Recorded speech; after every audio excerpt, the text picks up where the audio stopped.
Assalamualaikum warahmatullahi wabarakatuh. Salam Om Swastiastu, Namo Buddhaya, salam kebajikan.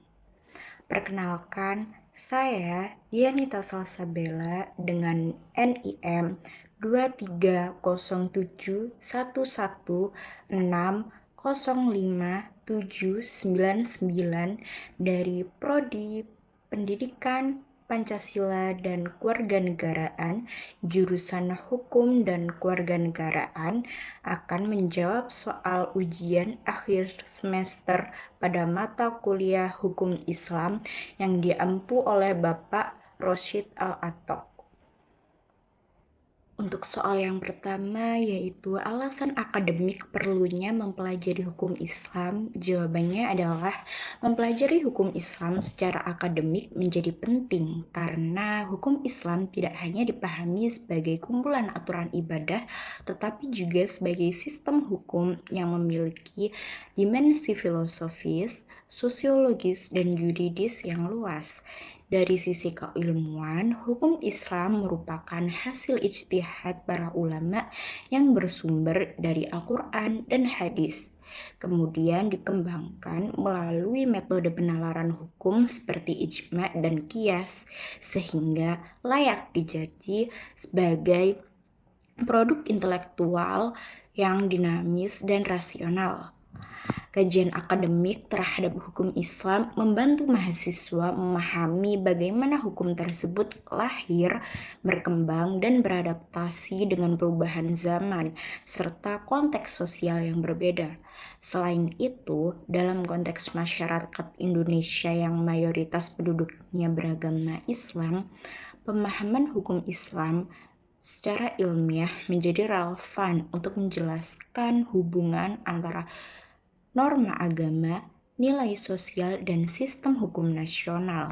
Dengan pendekatan akademik, hukum Islam tidak dipelajari secara dogmatis, melainkan dianalisis secara kritis, objektif, dan komparatif dengan sistem hukum lainnya, sehingga mampu membentuk cara berpikir yang logis, moderat, dan terbuka. Oleh karena itu, mempelajari hukum Islam secara akademik berkontribusi penting dalam pengembangan ilmu hukum, membentuk karakter intelektual, serta penyediaan landasan teoritis bagi penyelesaian persoalan hukum dan sosial yang terus berkembang di masyarakat. Soal yang kedua yaitu kedudukan hukum Islam dalam sistem hukum nasional. Jawabannya adalah kedudukan hukum Islam dalam sistem hukum nasional di Indonesia dapat dipahami sebagai salah satu sumber hukum yang hidup dan diakui keberadaannya, khususnya bagi warga negara yang beragama Islam. Secara akademik, hukum Islam tidak berdiri sebagai sistem hukum yang sepenuhnya terpisah, melainkan terintegrasi dan berintegrasi dengan hukum adat serta hukum barat yang menjadi fondasi pluralisme hukum di Indonesia. Pengakuan terhadap hukum Islam tercermin dalam berbagai peraturan perundang-undangan seperti dalam bidang perkawinan, kewarisan, perwakafan, zakat, dan ekonomi syariah yang secara khusus diberlakukan bagi umat Islam melalui hukum positif.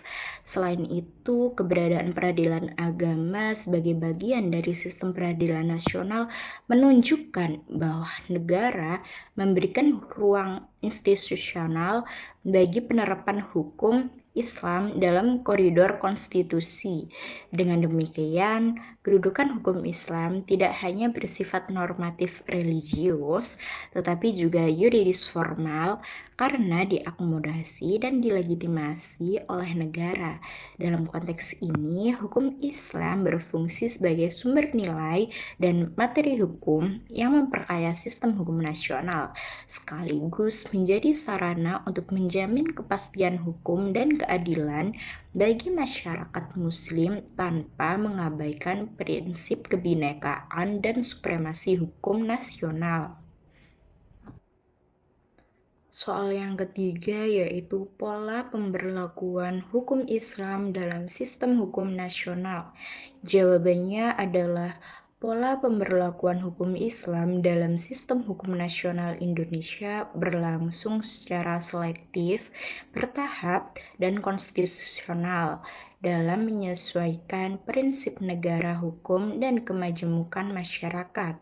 Hukum Islam tidak diberlakukan secara menyeluruh sebagai hukum negara, melainkan diakomodasi ke dalam hukum positif melalui proses legislasi dan kebijakan negara yang mempertimbangkan kebutuhan sosial serta asas keadilan.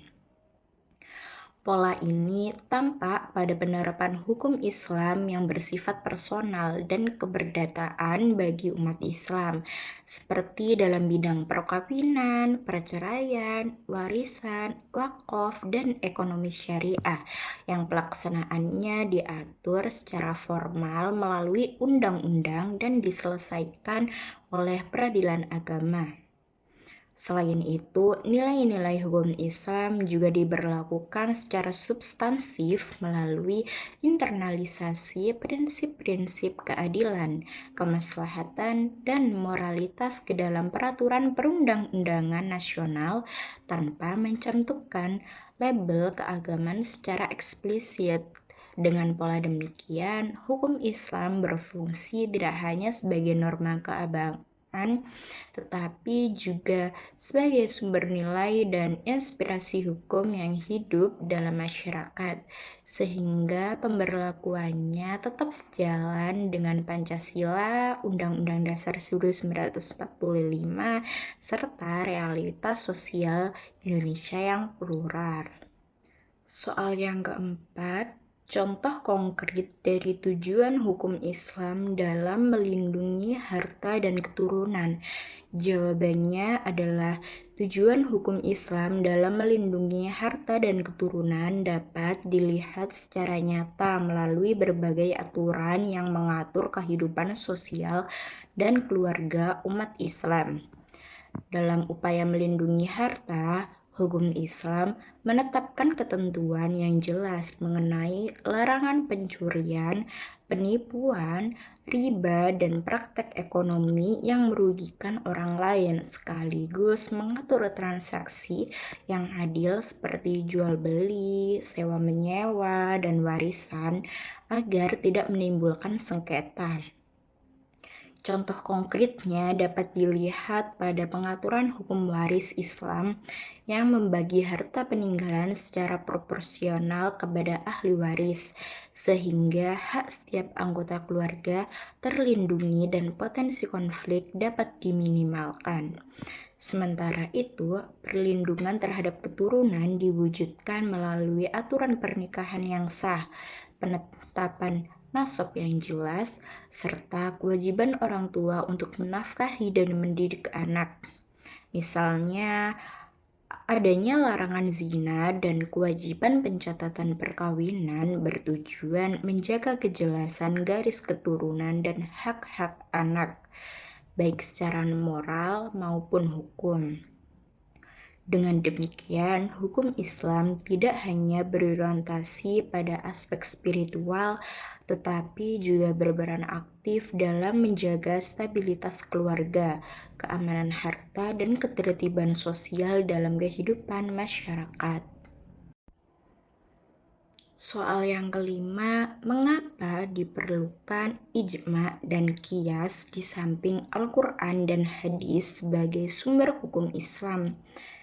Jawabannya adalah ijma dan qiyas diperlukan di samping Al-Quran dan hadis sebagai sumber hukum Islam karena tidak semua persoalan kehidupan manusia dijelaskan secara rinci dan eksplisit dalam kedua sumber utama yaitu Al-Quran dan hadis.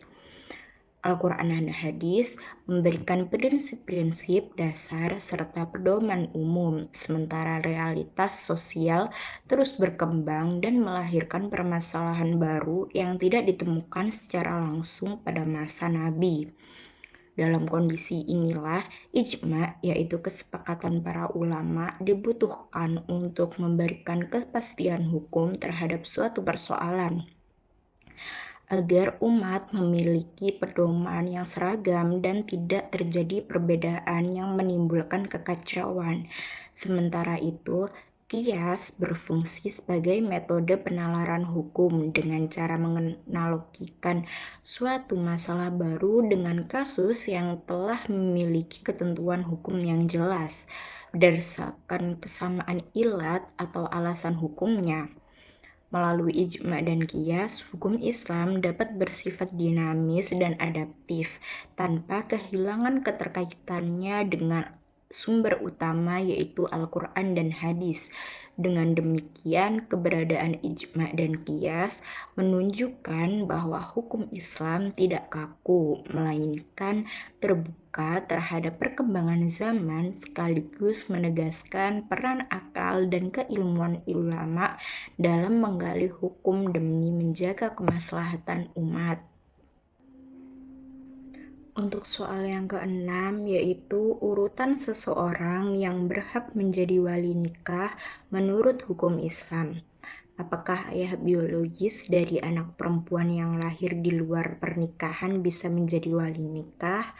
Kalau tidak, siapa yang berhak menjadi wali nikahnya?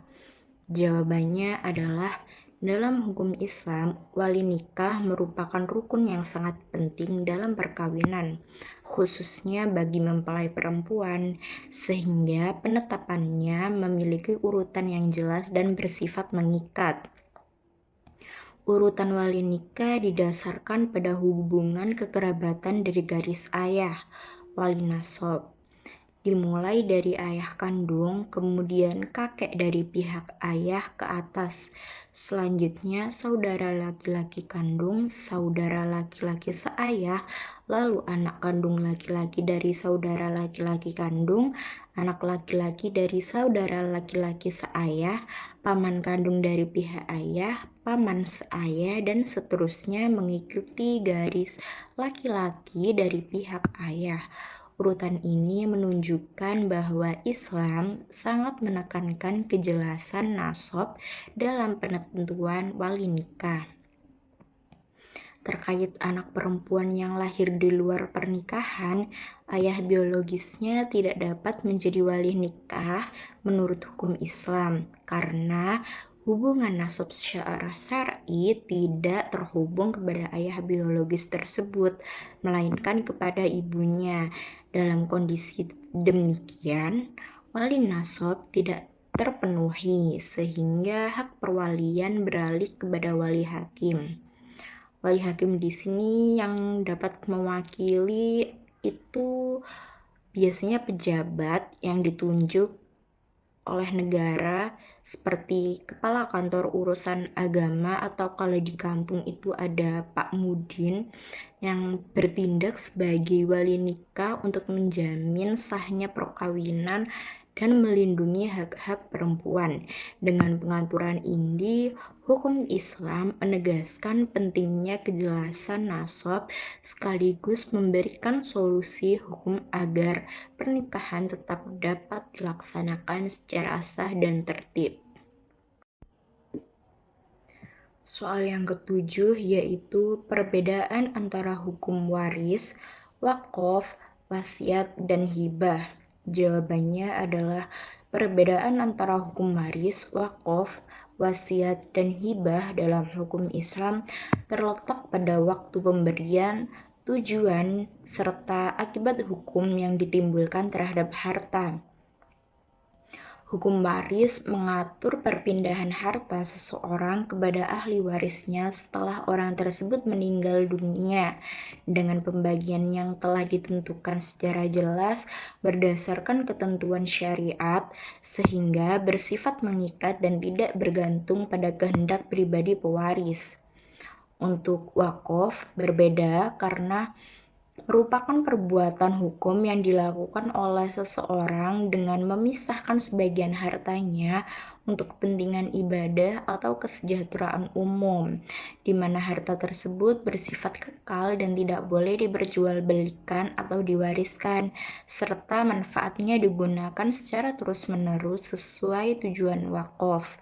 Sementara itu, wasiat adalah pemberian harta yang berlaku setelah pewasiat meninggal dunia, tetapi jumlahnya dibatasi maksimal sepertiga dari total harta dan tidak boleh diberikan kepada ahli waris kecuali dengan persetujuan ahli waris lainnya.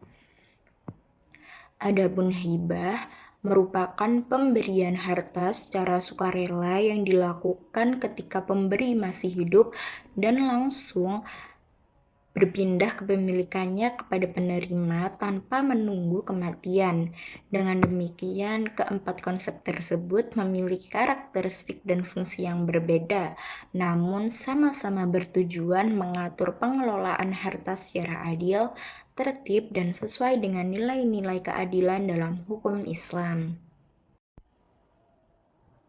Soal ke-8 yaitu bila mana anak perempuan bisa mendapatkan bagian 2/3 harta warisan, jawabannya adalah anak perempuan dapat memperoleh bagian 2/3 dari harta warisan dalam hukum Islam apabila ia tidak sendirian, melainkan terdiri dari 2 orang atau lebih anak perempuan, dan pewaris tidak memiliki anak laki-laki. Dalam kondisi tersebut, Al-Quran menetapkan bahwa para anak perempuan bersama-sama berhak atas 2/3 dari keseluruhan harta peninggalan setelah dikurangi kewajiban lain seperti hutang dan wasiat.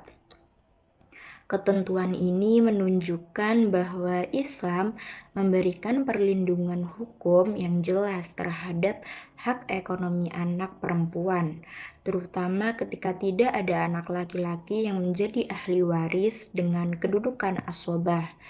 Dengan pembagian 2/3 ini, hukum waris Islam menegaskan prinsip keadilan dan keseimbangan, di mana hak anak perempuan tetap dijamin secara proporsional sesuai dengan struktur ahli waris yang ada, sekaligus mencegah penguasaan harta oleh pihak tertentu yang tidak berhak.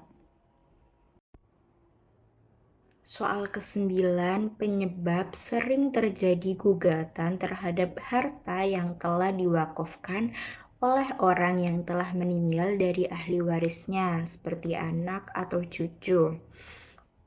Jawabannya adalah gugatan terhadap harta yang telah diwakafkan oleh seseorang yang telah meninggal sering terjadi karena adanya perbedaan pemahaman antara konsep wakaf dan hak waris di kalangan ahli waris. Banyak ahli waris seperti anak atau cucu yang menganggap harta wakaf masih merupakan bagian dari harta peninggalan pewaris, sehingga merasa memiliki hak untuk menuntut atau menarik kembali harta tersebut setelah pewakaf meninggal dunia. Selain itu, masalah administrasi juga menjadi faktor utama, terutama jika wakaf dilakukan secara lisan tanpa pencatatan resmi atau tanpa ikrar wakaf yang jelas di hadapan pejabat berwenang, sehingga menimbulkan keraguan terhadap keabsahan wakaf tersebut. Faktor ekonomi dan kebutuhan hidup ahli waris turut memperbesar potensi gugatan. Karena harta wakaf sering dipandang sebagai aset bernilai yang seharusnya dapat dimanfaatkan untuk kepentingan keluarga. Di sisi lain, kurangnya pemahaman bahwa wakaf bersifat kekal dan tidak dapat diwariskan atau dialihkan kepemilikannya menyebabkan ahli waris mengabaikan aspek hukum dan syariat dari wakaf. Dengan demikian, gugatan tersebut pada dasarnya muncul akibat minimnya kesadaran hukum, lemahnya administratif wakaf, serta benturan antara kepentingan ekonomi ahli waris dan prinsip wakaf dalam hukum Islam. Soal ke-10 yaitu beberapa jenis jual beli yang dilarang dalam hukum Islam. Jawabannya adalah Dalam hukum Islam, terdapat beberapa jenis jual beli yang dilarang karena mengandung unsur ketidakadilan, ketidakjelasan, atau merugikan salah satu pihak.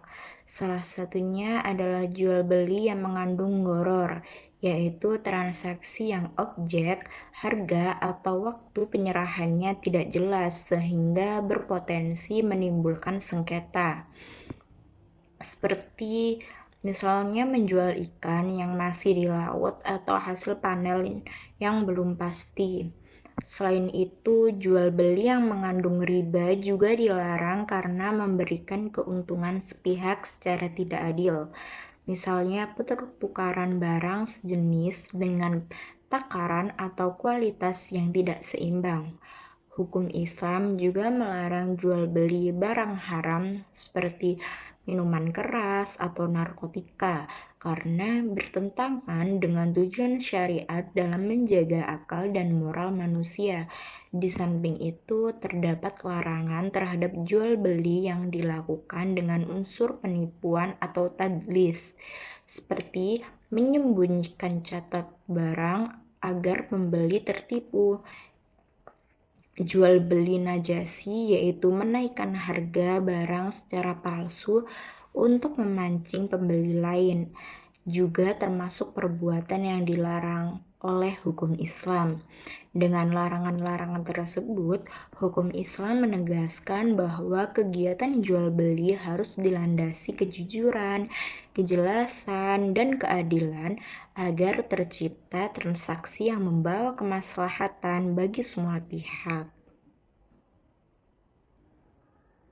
Soal ke-11 yaitu sistem bunga yang mengandung riba tidak diperkenankan dalam perbankan syariah. Lalu bagaimana caranya memberi keuntungan kepada nasabah? Jawabannya adalah dalam perbankan syariah, sistem bunga yang mengandung riba tidak diperkenankan karena dianggap memberikan keuntungan yang pasti tanpa mempertimbangkan resiko usaha, sehingga bertentangan dengan prinsip keadilan dalam hukum Islam. Sebagai gantinya, keuntungan kepada nasabah diberikan melalui mekanisme bagi hasil dan akad syariah yang menempatkan bank dan nasabah sebagai mitra usaha. Salah satu caranya adalah melalui akad mudharabah, di mana nasabah sebagai pemilik dana dan bank sebagai pengelola usaha sepakat untuk membagi keuntungan sesuai nisbah yang telah ditentukan sejak awal. Sementara kerugian ditanggung bersama sesuai porsi dan kesepakatan. Selain itu, bank syariah juga menggunakan akad musyarakah, yaitu kerjasama permodalan antara bank dan nasabah, di mana keuntungan dibagi berdasarkan kesepakatan dan risiko usaha ditanggung bersama. Di bidang pembiayaan, keuntungan bank diperoleh melalui akad jual beli seperti murabahah, di mana bank menjual barang kepada nasabah dengan harga pokok ditambah margin keuntungan yang disepakati secara transparan, bukan bunga yang berubah-ubah. Dengan mekanisme tersebut, perbankan syariah tetap dapat memberikan keuntungan kepada nasabah secara halal, adil, dan sesuai dengan prinsip syariat, sekaligus menjaga keseimbangan antara keuntungan dan risiko dalam kegiatan ekonomi. Soal ke-12 yaitu apa yang menjadi ciri dan motif utama dari gadai syariah dan asuransi syariah? Jawabannya adalah ciri dan motif utama dari gadai syariah dan asuransi syariah sama-sama berlandaskan pada prinsip tolong-menolong dan keadilan sesuai dengan hukum Islam. Namun, diterapkan dalam konsep yang berbeda. Gadai syariah memiliki ciri utama berupa adanya akad ron, yaitu penyerahan barang sebagai jaminan utang tanpa unsur bunga, di mana pihak pemberi pinjaman tidak mengambil keuntungan dari nilai pinjaman itu sendiri, melainkan hanya boleh menarik biaya pemeliharaan atau penitipan barang yang digadaikan. Motif utamanya adalah membantu masyarakat yang membutuhkan dana cepat tanpa memberatkan dan tanpa praktik riba, sehingga fungsi sosial lebih menonjol dibandingkan orientasi keuntungan. Sementara itu, asuransi syariah memiliki ciri utama berupa akad baru. Akad baru yaitu dana yang dikumpulkan dari peserta diniatkan sebagai sumbangan untuk saling menolong ketika terjadi musibah. Motif utamanya bukan mencari keuntungan sepihak, melainkan menciptakan sistem perlindungan bersama berbasis solidaritas, di mana resiko ditanggung secara kolektif oleh para peserta. Dengan ciri dan motif tersebut, bank baik gadai syariah maupun asuransi syariah menegaskan bahwa aktivitas ekonomi dalam Islam tidak hanya berorientasi pada keuntungan, tetapi juga pada nilai keadilan, kemanusiaan, dan kemaslahatan bersama. Baik, untuk mengakhiri penjelasan jawaban ujian akhir semester mata kuliah Hukum Islam ini, saya berterima kasih yang sebesar-besarnya karena telah menyimak jawaban dari saya. Dan selebihnya saya mohon maaf untuk penjelasan dan jawaban yang telah saya berikan apabila kurang pantas atau salah. Wassalamualaikum warahmatullahi wabarakatuh.